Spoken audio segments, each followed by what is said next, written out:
Buenas tardes, buenas noches a todos. Supongo que estaréis agotados de tantos días de congreso, tantas cosas interesantes. Entonces, bueno, yo tengo proyectos para enseñaros.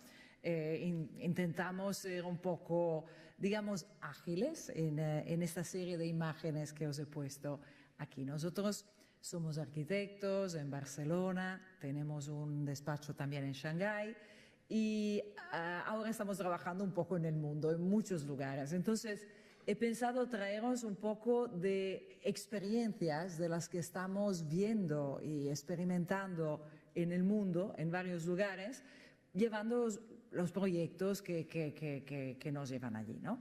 Entonces, esta que estáis viendo es un mapa de la ciudad de París con una línea de metro nueva que se está haciendo alrededor, que es como la gran operación urbanística que se está haciendo ahora en París.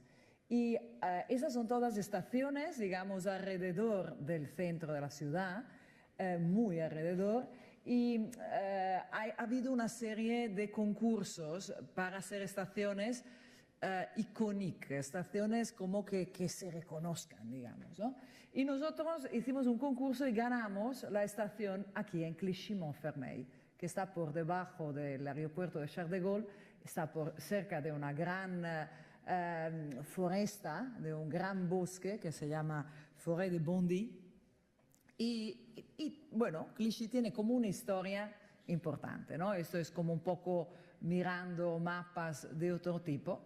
Y Clichy-Montfermeil fue un lugar donde se empezó como con una utopía, ¿no? En los años 60, 50, 60, los alumnos de Le Corbusier venían como con planos que tenían que ser como una utopía, ¿no? Una utopía de hacer nuevas ciudades muy eficientes, muy bien conectadas con el resto de la ciudad, fuera, pero cerca del jardín, y así.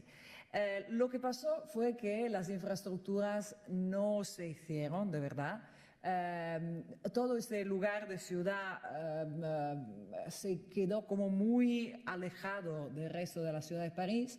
Y aquí fueron los lugares donde hubo los primeros motines en el 2005, donde los mismos propietarios o copropietarios de estos pisos iban quemándolos, iban como odiando su propia ciudad y demostrando a través de actos violentos, quemando coches que a veces eran suyos, quemando basura. Estas son imágenes de un artista que nació aquí en Clichy.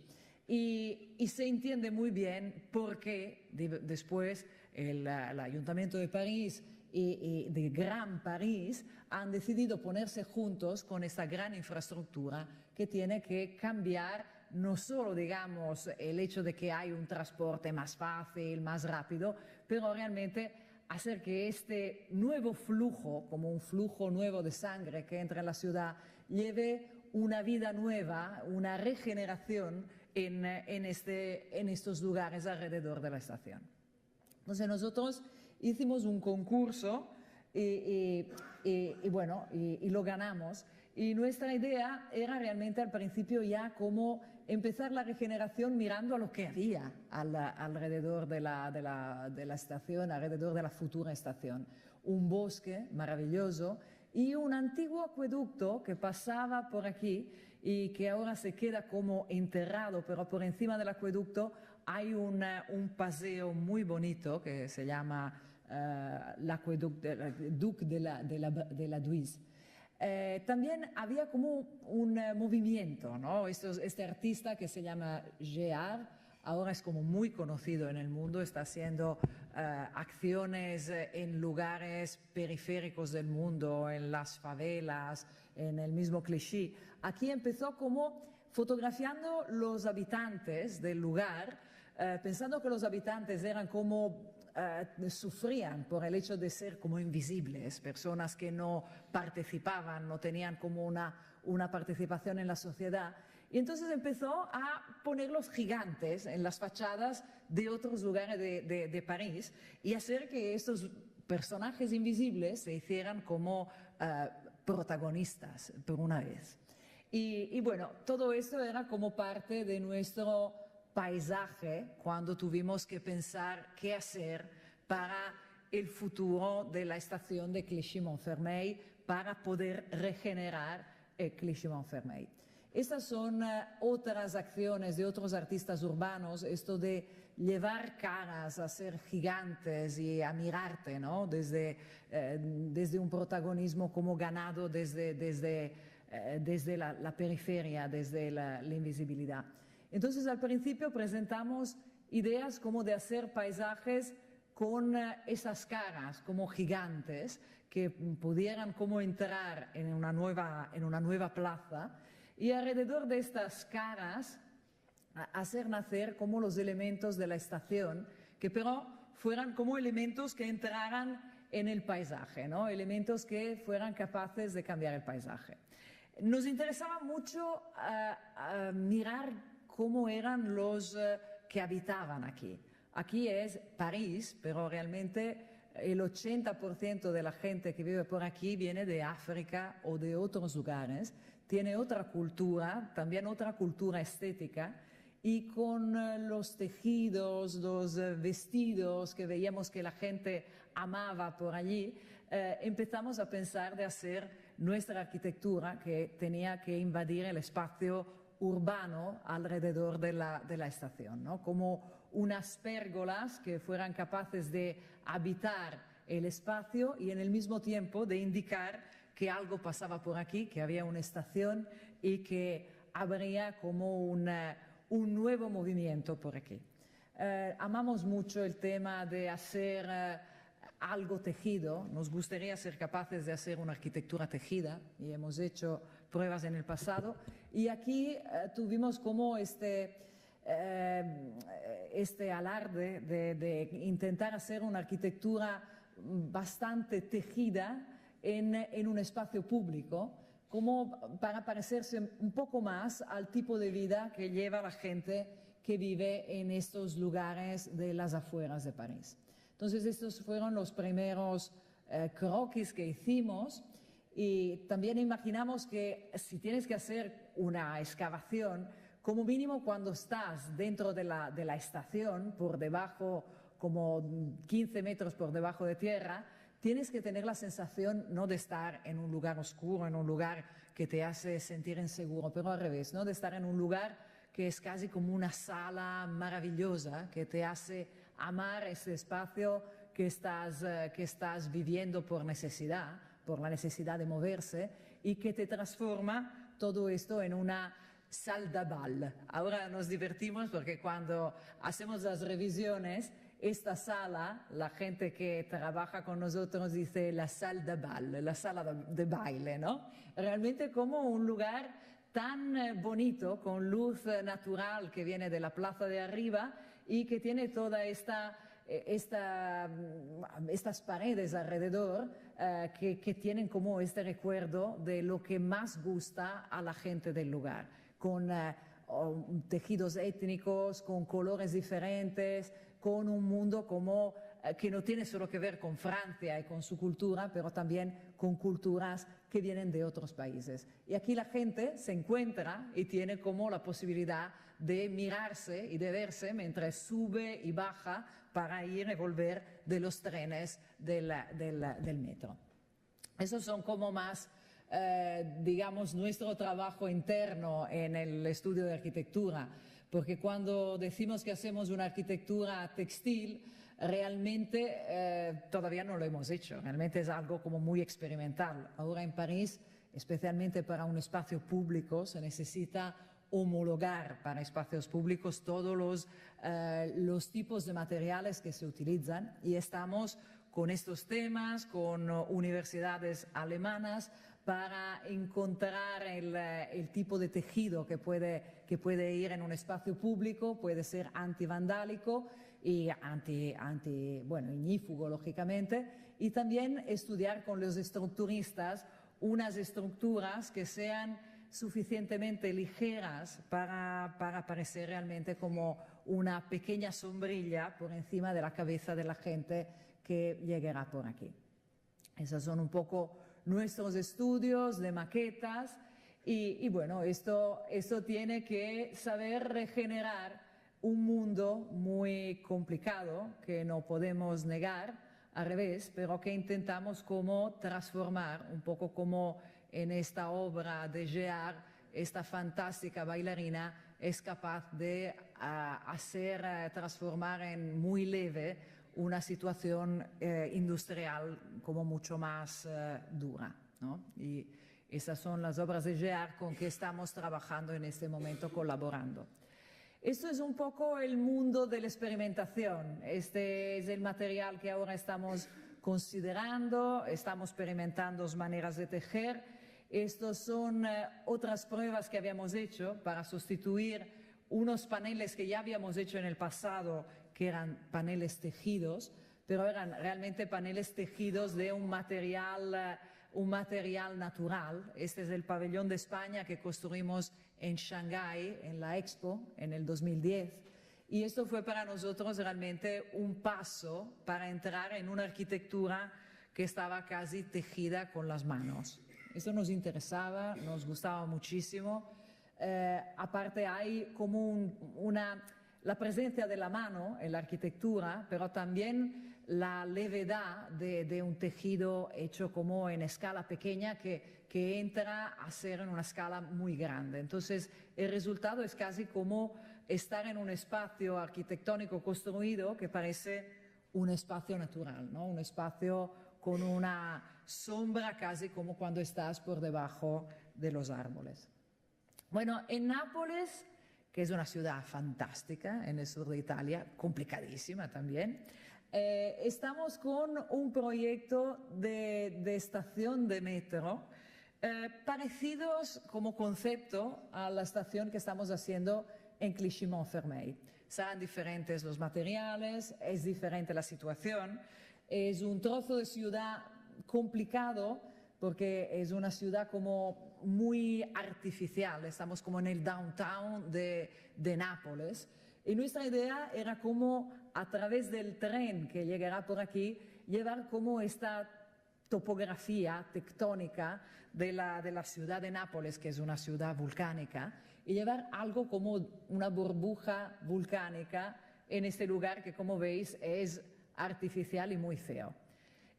Se parece un poco, ¿no?, a lo que le pasó en Clichy. En Clichy pasó que un ideal como Le Corbusieriano de hacer una ciudad perfecta, funcional, falló, no funcionó.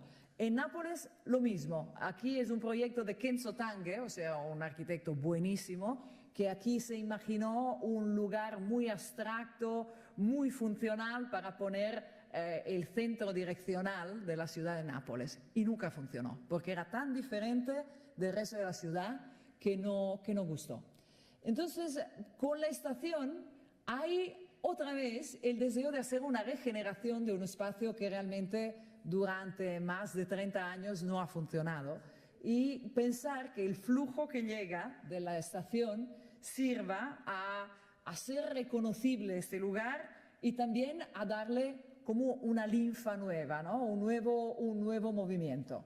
Entonces se trata de hacer sí un lugar funcional donde llegan los trenes y una cubierta muy bonita y muy reconocible, pero también hacer escapar de la misma estación la influencia, digamos, de la nueva arquitectura y hacer que alrededor todo lo que era el paisaje urbano se transforme en algo diferente que un poco más se parece a la ciudad de Nápoles, que es una ciudad muy topográfica, muy desordenada, muy bonita, cerca del mar y con unos recuerdos históricos fantásticos. Aquí hay Pompeya a poca distancia, Ercolano y realmente la historia parece como presente.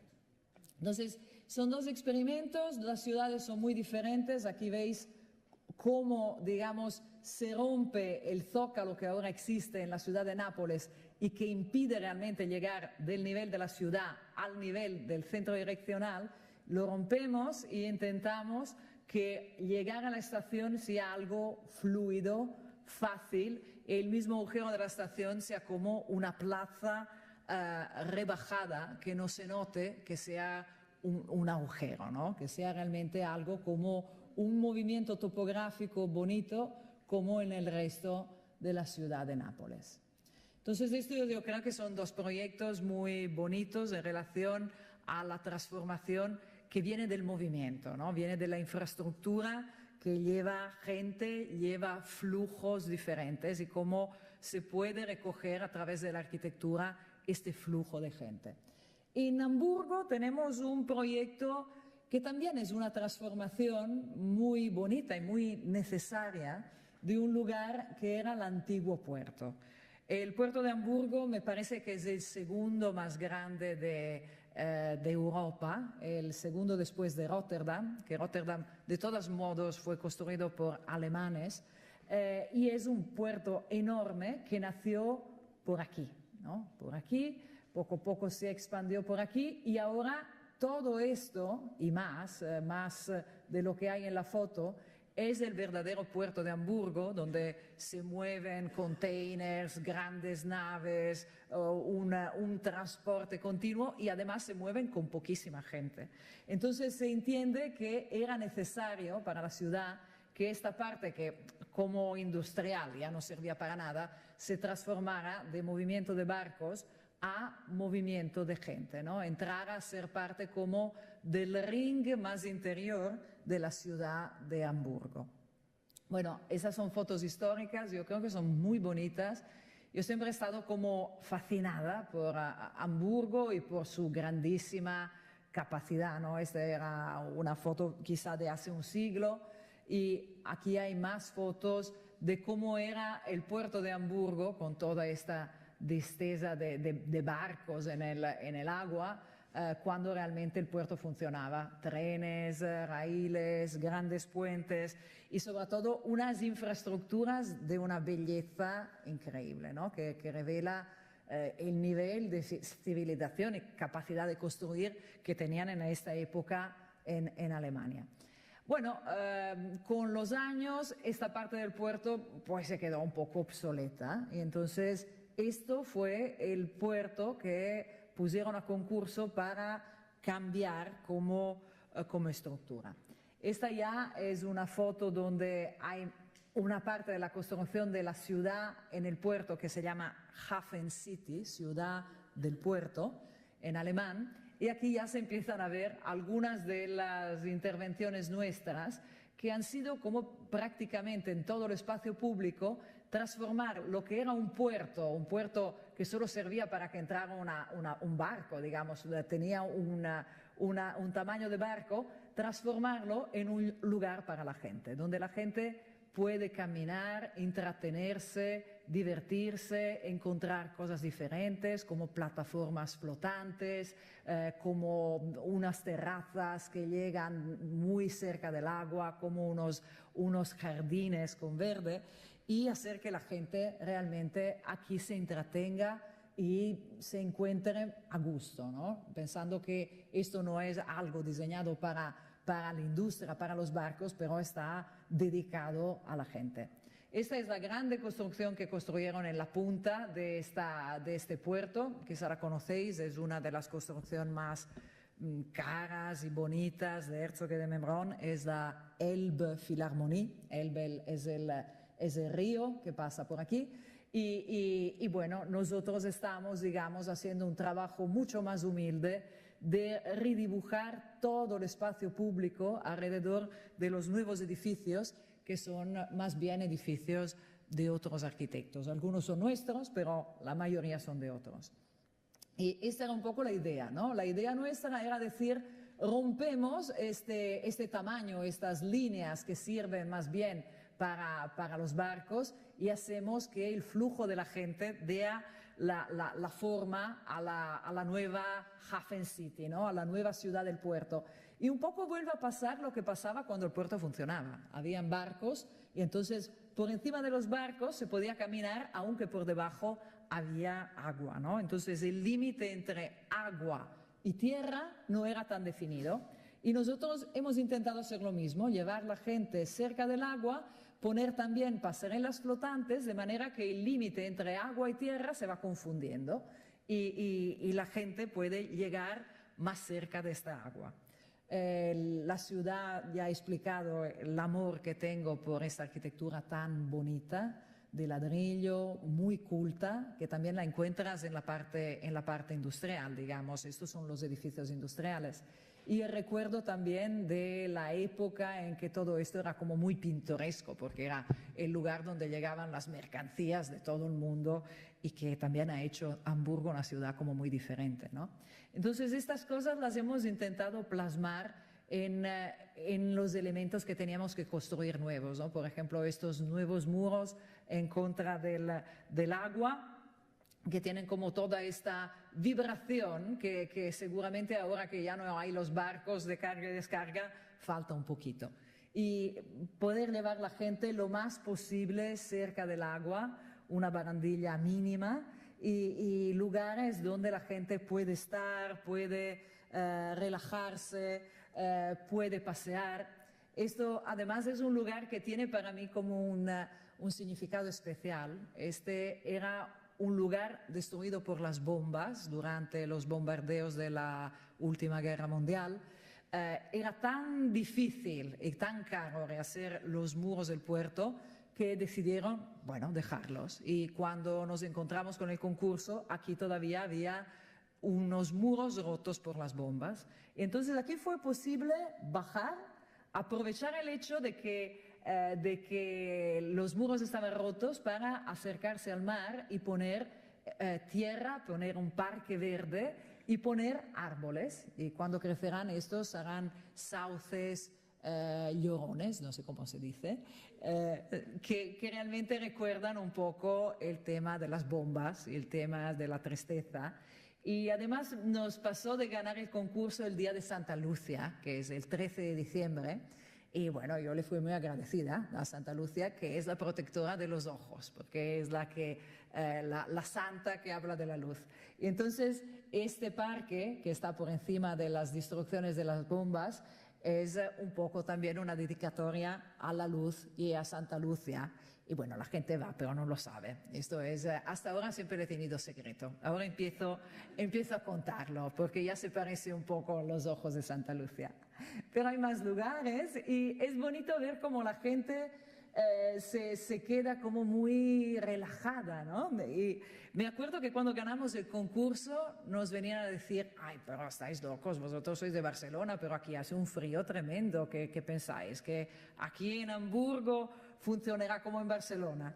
Pues incluso mejor. Realmente, ahora que está construido, la gente, cuando ve un rayo de sol, aunque se esté a menos 5 grados, sale, toma la bicicleta, viene aquí, se pone al sol y disfruta muchísimo. Este es un restaurante que también construimos, disfruta muchísimo de todos estos momentos. Hay lugares para todos, hay lugares para los niños, hay un parque realmente dedicado a los juegos. Y bueno, poco a poco se está construyendo desde el 2001, que ganamos el concurso, y ahora todavía estamos haciendo partes de esta grande ciudad que poco a poco se ha construido con esta constancia alemana, organización alemana, y que antes era como un no lugar y ahora realmente es casi un lugar popular, ¿no? La gente dice, aquí existía un lugar, mira qué bien. Y entonces vienen y aquí es la demostración que los alemanes también pueden vivir sus espacios públicos mejor que en Barcelona. Bueno, eso. Bueno, como mínimo en mis fotos. Yo creo que pero en la realidad también. Entonces ahora yo no sé, alguien de la organización que me pare cuando pasamos de los 30 minutos, porque aquí tenemos un montón de cosas. ¿Ya está parado? ¿No? ¿No? Bueno, seguimos. Bueno, nosotros con los concursos, con el Pabellón de España, hemos viajado por el mundo y a veces nos parece ser como un poco unos diplomáticos. Cuando hemos estado en Hamburgo hemos llevado casi la manera de vivir de Barcelona y ha sido como muy aceptada, muy bonito. Y en China y en Oriente, después del pabellón de España, nos encargaron más cosas. Y fue muy sorprendente recibir un encargo de una torre de 30 plantas aquí y otra aquí. Esto es Taiwán, una nueva ciudad que se llama Taichung, y esta es China popular, una ciudad que se llama Xiamen. Y claro, eran como una delante de las otras, pero en dos naciones que no se soportan mucho y que han hecho muchas guerras. Por ejemplo, esta es una isla, la isla de Kinmen, al lado de Xiamen, donde llegaban las tropas y aquí había la guerra entre Taiwán y China en los años difíciles. Entonces, para nosotros estas dos torres son dos torres que tienen algo en común y que nos gustaría que comunicaran un poco entre ellas.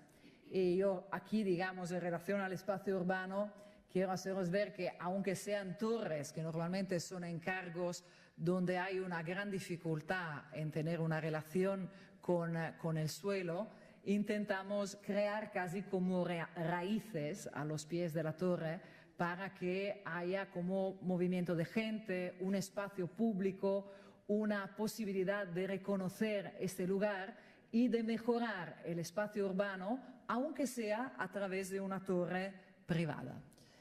Estos son más estudios de la torre de Taiwán. Estamos en Taiwán. En Taiwán tampoco teníamos realmente la posibilidad de tener más espacio en la parte de calle, porque es una torre que cae directamente en la calle, pero hemos hecho, digamos, estos movimientos a tierra para tener más espacio y ahora se está construyendo esta torre y se nota mucho como la hemos imaginado más como una persona humana, ¿no? Casi que tiene una forma antropomórfica y que en el futuro tendrá también a través de las terrazas verde que sale. Y entonces quizá no es tanto a nivel de tierra que puede cambiar el paisaje urbano, pero a nivel de altura sí, ¿no? Ya se ve como todo el resto de las torres que crecen por aquí tienen como una geometría rígida y esta es como una geometría de curvas, una geometría que visto desde el punto de vista del Feng Shui va evitando el conflicto de estas esquinas que son como muy agresivas para el Feng Shui y al revés las va como armonizando. Es un poco este intento, ¿no? Ahora está creciendo. ¿Cómo vamos de tiempo? No lo sé. ¿No sé? ¿Temas? Bueno, aquí en Barcelona podéis ir a verla, ¿eh? Podéis ir a verla. Hay una torre que es la torre de gas que hace un espacio público por debajo como muy importante. Esto lo finalizamos hace unos 10 años exactamente, porque hicimos una exposición justo este año para celebrar 10 años de su construcción y es un poco un ejemplo de cómo una gran torre icónica de una compañía privada puede colaborar con la ciudad dejando un espacio público por debajo y por el medio de la misma ciudad. Y este es el Mercado Santa Caterina, que me han dicho que habéis visto y que os ha gustado. Pues muchas gracias, yo creo que se puede ir a visitar. Y el Mercado Santa Caterina está realmente pensado como un espacio urbano donde la gente se pueda entretener, donde pueda hacer muchas cosas. El lugar es un lugar histórico, muy complicado, y aquí también hicimos un master plan para cambiar un poco toda esta parte de la ciudad. Bueno, explico Santa Caterina un poco, pues basta, ¿no? Entonces, aquí veis durante las obras que ha significado integrarse con la parte histórica de la ciudad. Veis que hemos hecho derribos, y, digamos, a través de este master plan, manteniendo muros que después se han cerrado con nuevas construcciones que ahora podéis ver perfectamente, pero es bonito ver esta época como todo parecía realmente destruido casi como durante una guerra y realmente ahora todo este espacio se ha regenerado, está funcionando, hay tiendas, hay gente, hay bares, hay todo tipo de cosas. Este es el mercado Santa Caterina. Aquí es todo el trabajo que se ha hecho para transformar este trozo de ciudad que estaba muy cerrado y muy denso en una ciudad más vivible y más aireada. Y esto es lo que pasa cuando se hace un espacio público que quizá funciona, ¿no? Para mí esta serie de fotos son importantísimas porque realmente yo creo que los niños son los que son capaces como de medir la realidad de un lugar. Y si dos niños, además de diferentes colores, diferentes familias, se unen en un espacio, significa que el espacio funciona. Y entonces, pues para mí esto es la gran medalla que me han dado para el espacio de Santa Caterina. Bueno, muchas gracias.